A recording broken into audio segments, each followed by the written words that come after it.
Hi friends, I'm Karthik துருவம் அகாடமிலிருந்து. Okay, நம்ம 10th new book தமிழில் வந்து பார்த்தீங்கன்னா இயல் 1 வந்து பார்த்துட்டு இருக்கோம். இயல் 1ல் இரட்டுற மொழிதல் அப்படிங்கிற செயல் பகுதி தான் இன்னைக்கு நம்ம பார்க்க போகிறோம். சரிங்களா? இரட்டுற மொழிதல் அப்படின்னா அணி இலக்கணம் அப்படின்னு சொல்லுவாங்க. அதே மாதிரி இரட்டுற மொழிதல் அப்படின்னா ஸ்லேடை அணி அப்படின்னு சொல்லுவாங்க. சரிங்களா? அதே மாதிரி இந்த செயல் பகுதியை பொறுத்தவரையும் தனிப்பாடல் திரட்டு அப்படிங்கிற பகுதியில் ஆளிக்கு இணை, சரிங்களா, ஆளிக்கு இணை அப்படிங்கிற செயல் பகுதியோட ஆசிரியர் வந்து யாரு அப்படின்னு சொல்லி பார்த்தீங்கன்னா சந்த கவிமணி தமிழழகனார். சரிங்களா? அதாவது இந்த செயல் பகுதி, அதாவது ஆளிக்கு இணை, அதாவது தனிப்பாடல் திரட்டு அப்படிங்கிற பகுதியில ஆளிக்கு இணை அப்படிங்கிற செயல் பகுதியோட ஆசிரியர் வந்து யாருன்னு சொல்லி பார்த்தீங்கன்னா சந்த கவிமணி தமிழழகனார் அப்படின்றவர் தான். சரிங்களா? ஃபர்ஸ்ட் நம்ம இரட்டுற மொழிதல் அப்படிங்கிறத பத்தி நம்ம பார்த்துருவோம். அதாவது இரட்டுற மொழிதல் அப்படிங்கிறது வந்து என்ன அப்படின்னு சொல்லி பார்த்தீங்கன்னா ஒரு சொல்லோ ஒரு சொற்றொடரோ இரு பொருள்பட வருவது இரட்டுற மொழிதல் அணி அப்படின்னு சொல்றாங்க. சரிங்களா? ஒரு சொல் எடுத்துக்கிட்டீங்கன்னா அதுக்கு வந்து இருவேறு பொருள் வந்து தரும். சரிங்களா? அதுதான் வந்து பாத்தீங்கன்னா இரட்டுற மொழிதல். அதே மாதிரிதான் ஒரு சொற்றொடரை எடுத்துக்கிட்டீங்கன்னா அதுக்கு வந்து இருவேறு பொருள் வந்து தரும். அதுதான் வந்து பாத்தீங்கன்னா இரட்டுற மொழிதல் அப்படின்னு சொல்றாங்க. இப்போ உதாரணத்துக்கு வந்து பாத்தீங்கன்னா இங்க பாருங்க, இப்ப ஆண்டவன் அப்படிங்கிறது ஒரு சொல். சரிங்களா? அது வந்து எப்படி பிரிக்கிறாங்க? ஆண்ட அவன், ஆண்ட அவன்னா அரசன் அப்படின்னு சொல்றாங்க. அதே மாதிரி ஆண்டவன் அப்படிங்கிறது இறைவன். சரிங்களா? அப்ப ஆண்டவன் அப்படிங்கிறது ஒரு சொல் தான், ஆனா இருவேறு பொருள் தருது இல்ல, அதுதான் வந்து பாத்தீங்கன்னா இரட்டுற மொழிதல் அப்படின்னு சொல்றாங்க. சரிங்களா? அதே மாதிரி இரட்டுற மொழிதல் அப்படிங்கிறது ஸ்லேடை அணி அப்படின்னு சொல்லுவாங்க. சரிங்களா? இரட்டுற மொழிதல் அப்படின்னா ஸ்லேடை அணி அப்படின்னு சொல்லுவாங்க. ஸ்லேடை அணி வந்து பாத்தீங்கன்னா எங்கெல்லாம் பயன்படுத்துவாங்கன்னா செய்யுள்ல, சரிங்களா, உரைநடை பகுதியில், அதே மாதிரி பாத்தீங்கன்னா மேடை பேச்சில எல்லாம் வந்து பாத்தீங்கன்னா இந்த ஸ்லேடை அணியை வந்து பயன்படுத்துவாங்க. உதாரணத்துக்கு மேடை பேச்சில் வந்து பாத்தீங்கன்னா ஒரு சொல் ஒன்று சொல்லுவாங்க, அதுக்கு பாத்தீங்கன்னா வேற ஒரு அர்த்தம் இருக்கும். சரிங்களா? ரெண்டு விதமான அர்த்தம் வந்து இருக்கும். அப்ப மேடையில பேசுறது தான் ஸ்லேடை. சரிங்களா? மேடையில பேசுறது தான் ஸ்லேடை அப்படின்ற மாதிரி ஞாபகத்தில் வச்சுங்க. மேடையில் வந்து பாத்தீங்கன்னா ரெண்டு விதமா பேசுவாங்க, அதுதான் இரட்டுற மொழிதல். சரிங்களா? ரெண்டு விதமா பேசுறது தான் இரட்டுற மொழிதல். அப்ப மேடையில பேசுறது தான் ஸ்லேடை அப்படின்ற மாதிரி ஞாபகத்தில் வச்சுங்க. சரிங்களா? ஓகே, அதுக்கப்புறம் பாருங்க, நூல்வெளியில வந்து என்ன கொடுத்துருக்காங்கன்னா தனிப்பாடல் திரட்டு. சரிங்களா? தனிப்பாடல் திரட்டு அப்படிங்கிறது ஒரு தொகுப்பு. சரிங்களா? அதுல பல புலவர்கள் வந்து பாடல்கள் வந்து எழுதியிருப்பாங்க. ஆனா இந்த செயல் பகுதியை பொறுத்தவரையும் தனிப்பாடல் திரட்டுல 5ஆம் பகுதியில கழக பதிப்பு அப்படிங்கிற நூல்ல இருந்து எடுக்கப்பட்ட பாடல் தான் வந்து பாத்தீங்கன்னா இந்த ஆளிக்கு இணை அப்படிங்கிற பாடல். ஓகேவா? இந்த ஆளிக்கு இணை அப்படிங்கிற பாடலை எழுதியவர் வந்து யாரு அப்படின்னு சொல்லி பாத்தீங்கன்னா தமிழழகனார். சரிங்களா? அதாவது தனிப்பாடல் திரட்டு அப்படிங்கிறது ஒரு தொகுப்பு.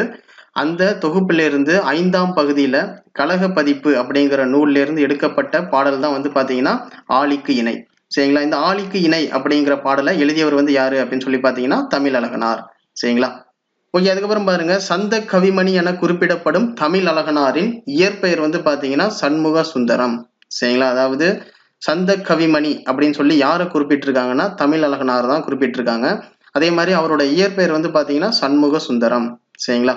அதே மாதிரி அவர் வந்து பாத்தீங்கன்னா 12 சிற்றிலக்கிய நூல்களை வந்து எழுதியிருக்காரு. சரிங்களா? யாரு? தமிழழகனார் வந்து பாத்தீங்கன்னா 12 சிற்றிலக்கிய நூல்களை வந்து எழுதியிருக்காரு. சரிங்களா? ஓகே, இது எப்படி ஞாபகத்துல வச்சுக்கலாம் அப்படின்னு சொல்லி பாத்தீங்கன்னா இங்க பாருங்க, தமிழழகனார். சரிங்களா? தமிழ் பேசுறவங்க எப்பவுமே வந்து பாத்தீங்கன்னா அழகா இருப்பாங்க. சரிங்களா? தமிழ் பேசினாலே வந்து பாத்தீங்கன்னா அது அழகுதான். சரிங்களா? தமிழ் பேசுறவங்க அவங்க முகம் வந்து பாத்தீங்கன்னா எப்பவுமே அழகா இருக்கும். அதே மாதிரி அவங்க பாத்தீங்கன்னா சாந்தமா இருப்பாங்க. சரிங்களா? அதே மாதிரி கவிதையா பேசுவாங்க, மணிமணியா பேசுவாங்க. சரிங்களா? சாந்தமா இருப்பாங்க, கவிதையா பேசுவாங்க, மணிமணியா பேசுவாங்க. அதுதான் வந்து பாத்தீங்கன்னா சந்த கவிமணி. சரிங்களா? சந்த கவிமணி தமிழழகனார்.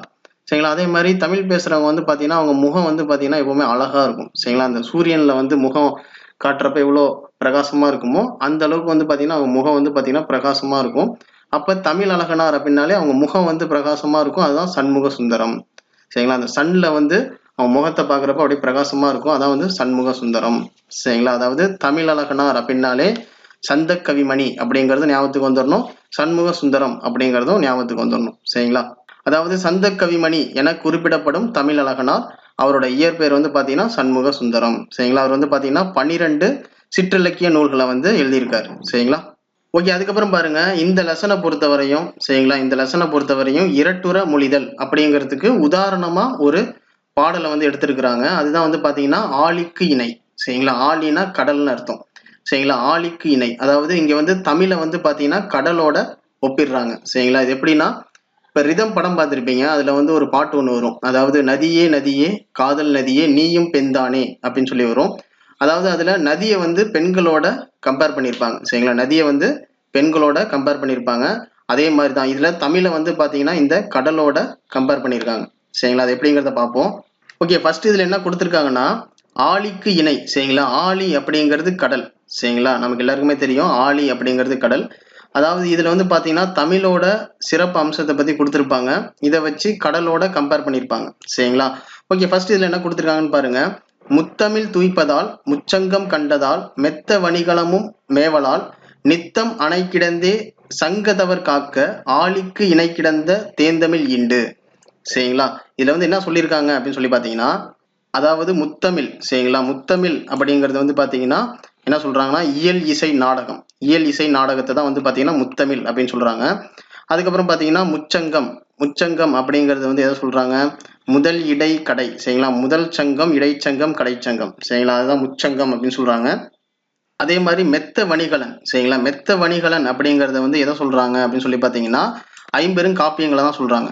சரிங்களா, மெத்த வணிகலன் அப்படிங்கறத எதை வச்சு சொல்றாங்க, ஐம்பெரும் காப்பியங்களை தான் சொல்றாங்க. சரிங்களா, இது எல்லாத்தையும் காக்கிறது வந்து பாத்தீங்கன்னா சங்க புலவர்கள் தான். ஓகேவா, இது எல்லாத்தையும் காக்கிறது வந்து யாரு, சங்க புலவர்கள் தான். அதாவது முத்தமிழையும் முச்சங்கமும் அதுக்கப்புறம் வந்து பாத்தீங்கன்னா ஐம்பெரும் காப்பியங்கள். சரிங்களா, இது எல்லாத்தையும் காக்கிறது வந்து யாரு, நம்மளோட சங்க புலவர்கள் தான் வந்து பாத்தீங்கன்னா நம்மளோட தமிழை வந்து காக்குறாங்க அப்படிங்கிறது தான் இதுல கொடுத்துருக்காங்க. சரிங்களா, ஓகே, இது எப்படி கடலோட கம்பேர் பண்றாங்க அப்படின்னு சொல்லி பாத்தீங்கன்னா ஃபர்ஸ்ட் முத்தமிழ். முத்தமிழ் அப்படிங்கிறப்ப இயல் இசை நாடகம் அப்படிங்கிறது தான் முத்தமிழ். சரிங்களா, அதுல உள்ள கருத்துக்கள் வந்து பாத்தீங்கன்னா ரொம்ப ஆழமானதா இருக்கும். அதே மாதிரிதான் கடல்ல இருக்கிற முத்து இருக்கு பாத்தீங்களா, முத்து வந்து கடல்ல ரொம்ப ஆழமான பகுதியில தான் இருக்கும். சரிங்களா, அதை வச்சுதான் என்ன பண்ணிருக்காங்க, முத்தமிழ் அப்படிங்கிறத கம்பேர் பண்ணிருக்காங்க. சரிங்களா, அதே மாதிரிதான் முச்சங்கமும். சரிங்களா, அதாவது முதல் சங்கம், இடைச்சங்கம், கடைச்சங்கம் அப்படிங்கிறது தான் முச்சங்கம் அப்படின்னு சொல்லுவாங்க. அதே மாதிரி கடல்ல வந்து பாத்தீங்கன்னா 3 வகையான சங்குகள் வந்து இருக்கு. சரிங்களா, அதை தான் முச்சங்கத்தோட என்ன பண்றாங்க, ஒப்பிடுறாங்க. அந்த 3 வகையான சங்குகள் வந்து என்ன அப்படின்னு சொல்லி பாத்தீங்கன்னா வெண்சங்கு, சலஞ்சலம், பாஞ்சன்யம். சரிங்களா, வெண்சங்கு, சலஞ்சலம், பாஞ்சன்யம் அப்படிங்கிறது அந்த 3 வகையான சங்குகள். சரிங்களா, அதை வந்து பாத்தீங்கன்னா முச்சங்கத்தோட என்ன பண்றாங்க, ஒப்பிடுறாங்க. சரிங்களா, அதுக்கப்புறம் பாருங்க மெத்த வணிகலன். சரிங்களா, மெத்த வணிகலன் அப்படிங்கிறப்ப மெத்த அணிகலன் அப்படின்னு சொல்லுவாங்க. அதே மாதிரி தமிழுக்கு எப்படி ஐம்பெரும் காப்பியங்கள் வந்து பாத்தீங்கன்னா ஒரு அணிகலனா இருக்கோ, அதே மாதிரி கடலுக்கு வந்து பாத்தீங்கன்னா அந்த கப்பல்கள் வந்து பாத்தீங்கன்னா ஒரு அணிகலனா இருக்கு. சரிங்களா, அதுதான் வந்து பாத்தீங்கன்னா இந்த ஐம்பெரும் காப்பியங்களோட ஒப்பிடுறாங்க. சரிங்களா, அதுக்கப்புறம் பாருங்க சங்கத்தவர் காக்க. சரிங்களா, சங்கத்தவர் காக்கன்னா எல்லா இலக்கியங்களையும் வந்து பாத்தீங்கன்னா காக்கிறது வந்து யாருன்னா சங்க புலவர்கள் தான். சரிங்களா, எல்லா இலக்கியங்களையும் காக்கிறது வந்து யாரு, சங்க புலவர்கள் தான். சரிங்களா, அது தமிழுக்கு. சரிங்களா, கடலுக்கு வந்து எதை ஒப்பிடுறாங்க அப்படின்னு சொல்லி பாத்தீங்கன்னா நீரலையை தடுத்து நிறுத்தி சங்கினை காத்தல். சரிங்களா, நீர் அலைகள் வந்து பாத்தீங்கன்னா அந்த சங்கை வந்து காக்கணும் அப்படிங்கிறதுக்காக என்ன பண்ணும், நீர் அலைகள் வந்து அந்த அலைகளை வந்து தடுத்து நிறுத்தி சங்கை வந்து காக்குது அப்படின்னு சொல்லி கொடுத்துருக்காங்க. சரிங்களா, இதை தான் வந்து பாத்தீங்கன்னா அதாவது ஒரு சொல். சரிங்களா, முத்தமிழ் அப்படிங்கிறது ஒரு சொல்.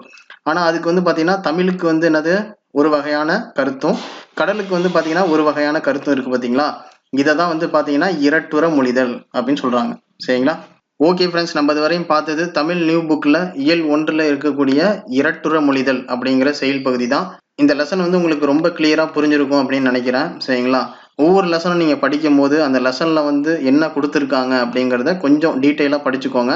அப்பதான் நாளை பின்ன நம்ம படிக்கிறப்ப ஒரு ரிவிஷன் பண்ற மாதிரி தான் இருக்கணுமே தவிர நம்ம அந்த லெசனை திரும்ப முதல்ல இருந்து படிக்கிற மாதிரி இருக்கக்கூடாது. சரிங்களா, அதனால ஒரு தடவை படிக்கிறீங்களா அதை கிளியரா படிச்சுக்கோங்க. சரிங்களா, ஓகே ஃப்ரெண்ட்ஸ், இந்த வீடியோ பத்தி உங்களுக்கு பிடிச்சிருக்கும்னு நினைக்கிறேன். Okay, thank you. துருவம் அகாடமில இருந்து கார்த்திக்.